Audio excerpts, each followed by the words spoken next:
joining us tonight. My name is Rachel Imber. I've been the World Expeditions Polar Product Manager for over 20 years now, and have had the privilege of traveling to Antarctica a few times in my life. And tonight I'm hoping to share with you why you would decide to travel down and make the commitment to go to Antarctica. So it's a bucket list type of destination. Antarctica is like nothing I've ever experienced before. It's as far removed from our daily lives as we can get. And an expedition down into this region really is a life-changing moment. Tonight, I hope to help you guys decide on a destination. There's a few different itineraries you could choose, and I'm going to give you some ideas of why you might do that, what you might expect to see, and the differences between the Antarctic Peninsula, the South Georgia, and the Falkland Islands, the sub-Antarctic islands, and also then I'll touch briefly on East Antarctica and the Ross Sea. I'll start with the destination information, and then I'll finish off with a little bit about the type of boats we run, and what you can expect about boat life. So I guess the thing is there's three distinct sort of areas that you can visit in Antarctica. You can start with the Antarctic Peninsula. With these images here, you can see the Ross Sea shelf with the hut in the image. You can see the wildlife of South Georgia with the king penguins. And you can also see kayaking down in the Antarctic Peninsula in the bottom image. And they're all sort of things that we're going to touch on as to why you might go to one of these destinations. We'll start with the Antarctic Peninsula. It is the most accessible of all the Antarctic regions. It is also the most visited part of Antarctica at this point in time, but it is also one of the most beautiful wildlife-rich areas you can expect to visit. So when we're looking at the map here, you can see the peninsula juts out here from the bottom. It's under and accessible from the bottom of South America. We'll talk about it. We'll add in the South Orkneys, South Georgia, and the Falklands, which all sit up here in the Southern Ocean. And then I'll finish off down in the Ross Sea area, down the bottom here. Which we would access from the bottom of New Zealand. So slightly different areas and how to get there. So the Antarctic Peninsula, as I said, it is the most wildlife-rich part of the peninsula. It's a major breeding ground for seals, penguins, and whales. And like I said before, it is our most accessible sort of area. You would leave from the bottom of South America in Ushuaia. And I guess this makes it appealing because you would only have 2 days of sailing across the Drake Passage to get down there. I remember those 2 days on the Drake Passage. Yes, the seas can be a little bit rough and you're finding your sea legs. And I do remember those standing in the observation lounge, just with the rest of the people on board waiting with anticipation to see our first iceberg.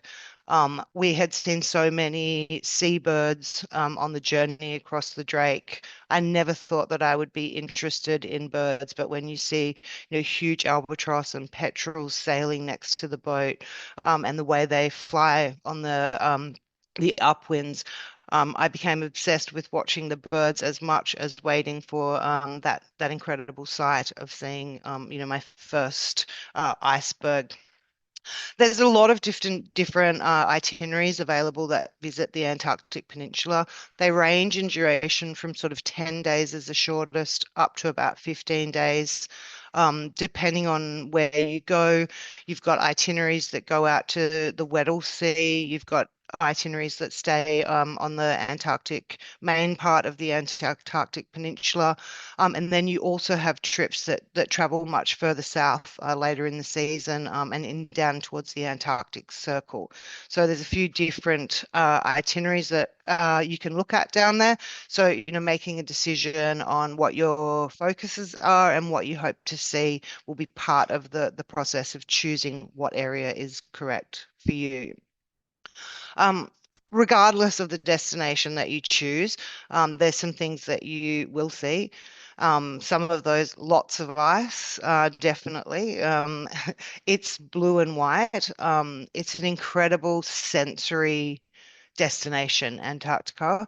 It's hard to imagine, so silent. It's just being somewhere where there's just no peripheral noise, so silent, freshest air you're ever going to breathe. And then all of a sudden, a glacier calves or cracks, and you have this incredible, break in this sort of silence. As the ice carves into the water. You go to a penguin rookery, as I said, you've had all this fresh air and no noise, and you get into a penguin rookery with thousands of penguins. It's a bit smelly, it's noisy, they're all chirping, they're all going about their business. So I do definitely feel like, it always gets all of my senses going when you go into these sort of wilderness areas. Um, you when you're choosing what destination and time to travel, I guess there's a few things to consider. The season runs from November through to March every year, so the summer months. But obviously, if you're going earlier in the season in November, you can push through pack ice. You can see in the image on the top here with the pancake ice. This is into the Lemaire Channel, and it's a really exciting sort of thing to push into ice and see how far you can go. But for other people, their objective is more to sail all the way through the Lemaire Channel. And so obviously that would define that you might travel a little bit later in the season so that you can do this. There's nothing like sailing through Iceberg Alley along the main peninsula, with all the itineraries. There's no guaranteed itineraries. Everything is weather dependent, but obviously our voyagers are trying to make sure we see as many highlights as we can, like the Lemaire, Deception Island. If you're hoping to see emperor penguins, these beautiful little penguins in the bottom image, then really I would recommend that you would go on a trip, say the Weddell Sea in search of emperor penguins. The large colonies are located out in the Weddell Sea. The voyagers usually utilize helicopters as well, so we get access to the colonies.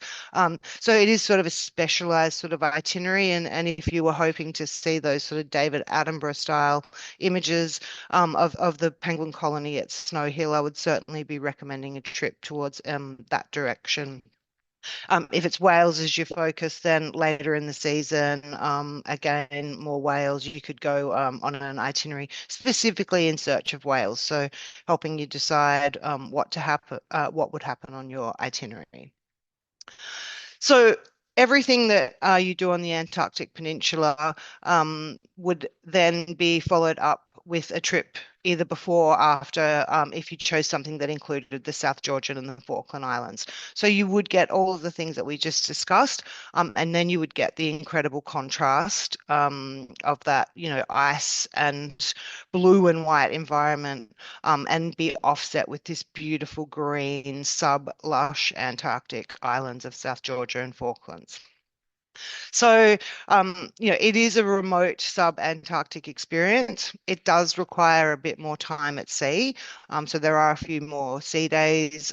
Your itinerary would be a little bit longer, so between 17 and 23 days, but you would get a real contrast to the whole, or you'd get a full overview of the Antarctic and subantarctic regions. South Georgia is one of the largest breeding grounds of king penguins. You wouldn't have seen king penguins down in the Antarctic Peninsula. So, if you're hoping to see them, a trip to South Georgia, you're definitely going to knock that one off your list of things to do. Also, a lot of fur seal pups later in the season. So if you're traveling in January or February, you'll see a lot of the pups have been born, and they're around on the island. If you're traveling more in the November and December months, out here, then you're going to see the elephant and the fur seals, especially the males, in large numbers on the beach, and they'll be all vying for the best spot on the beach, so that they can get on with the breeding season. It really is an awesome sight being in South Georgia and being amongst so much wildlife. I don't think I really appreciated how wildlife rich the islands would be. And then you have these beautiful, huge glaciers and mountains surrounding you as they spew down into the water.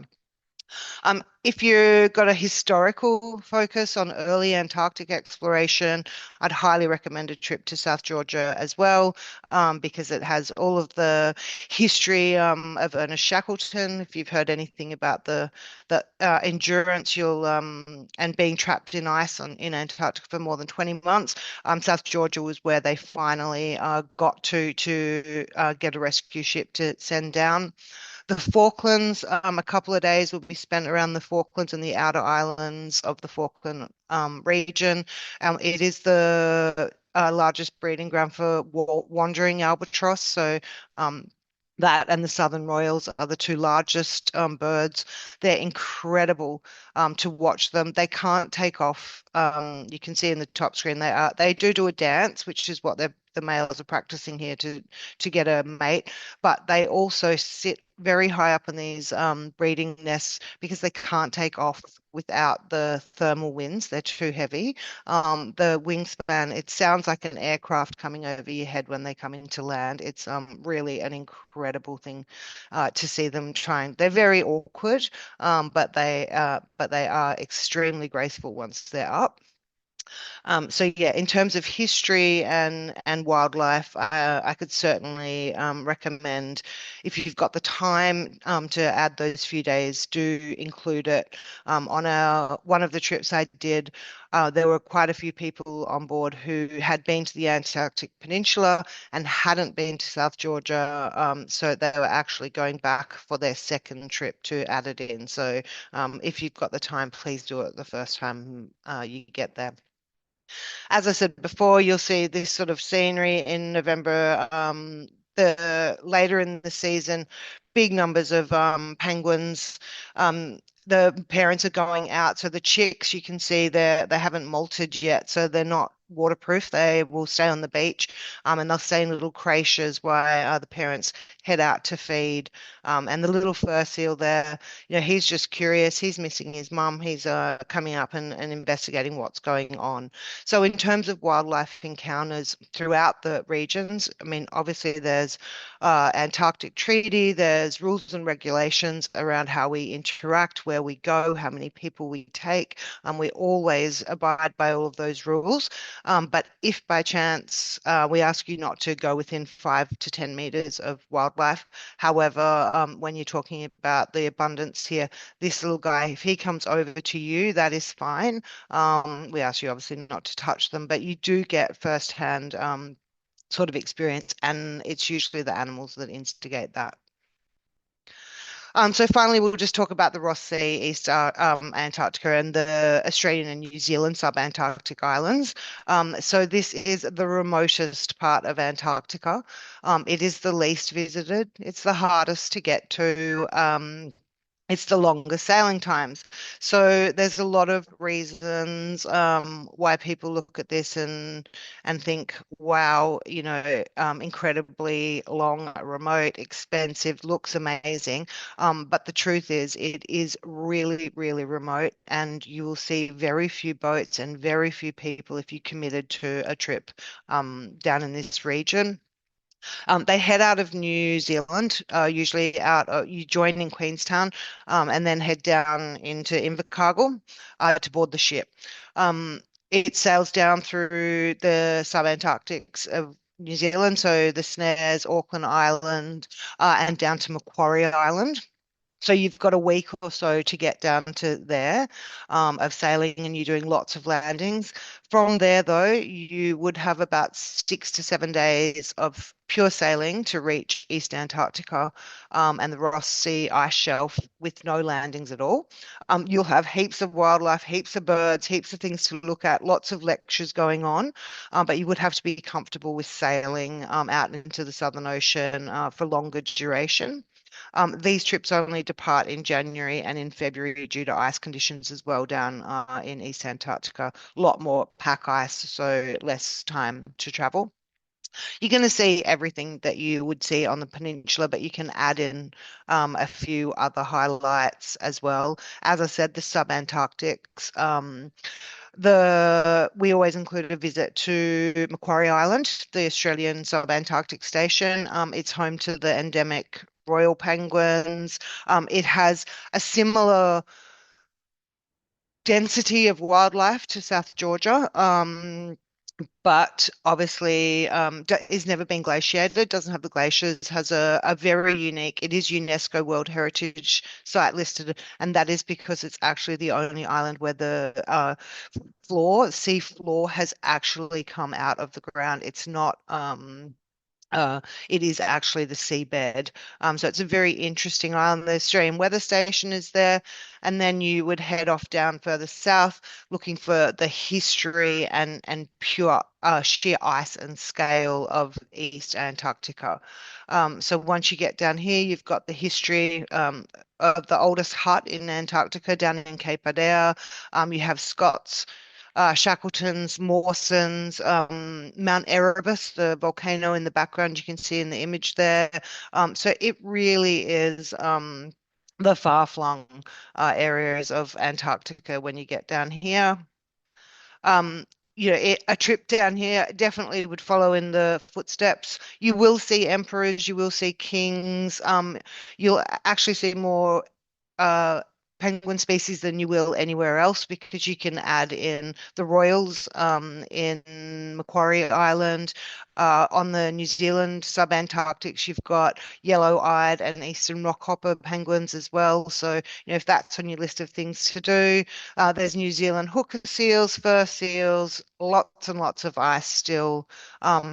And also on the January departures, the megaherbs are often in full bloom around Campbell Island.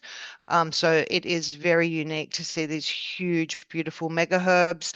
And it also is the breeding ground of southern royal albatross. So you will see probably wandering down closer to the thing and in out further down to East Antarctica, and you'll also see southern royals up around Campbell Island. In 2025, we will also be offering kayaking down in the Ross Sea, which is the first time that we've done that. So what we offer small ship expedition cruising. We have boats ranging between 90 and 110 sort of passengers down in the Antarctic Peninsula. The boats down to East Antarctica is 140 passengers down there. So small. Why we stick with small is because we believe it's a better experience.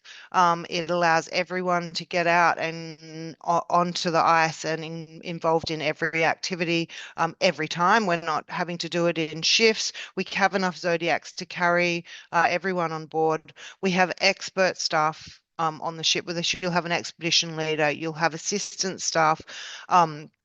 Think marine biologist, ornithologist, geologist, people that have this incredible history and experience down in the region, and they will be accessible to share their knowledge with you. It gives us a better ratio of client to guides to client as well. So, the small ship really helps with that. And it also means that it's easier to interact and connect with, your fellow travelers. Just a little slide of a few of the different boats. They are purpose built. We're not at the luxury and we're at the comfortable, really accessible boats. So it allows us to get into the size, allows us to sail through the Lemaire Channel and do all the other things that we want to. They do have excellent facilities on board. They're relaxed and informal. You have incredible crew on board. You have access to the open bridge, which means, you can go up and find out about mapping or sonar equipment. Obviously, in really bad weather, we might close the bridge, but other than that, it is a 24-hour open bridge policy. We have lecture rooms and AV facilities so that, when we are at sea, we're having educational lectures. The staff will be putting on lectures for you and preparing you for what you might see as you're making your way to the destination and debriefing you on what we've encountered on the days prior. There are online libraries as well with reference books, so don't think you've got to pack your Birds of the World book in your bag if you want to identify what you see along the way. Just an image of a few cabins so we can accommodate everyone's sort of taste and budget. Just bearing in mind that you won't spend that much time in your cabin. The idea is to be out and about and onshore as much as possible. So when you're thinking about this, yeah, absolutely, that you can charge your phones and do everything you need up in the communal areas. You'll also be traveling in the summer months, which means that, 24-hour daylight will be pretty common. So you do spend a lot of time up waiting, watching, hoping to see, something. You might hear a siren go.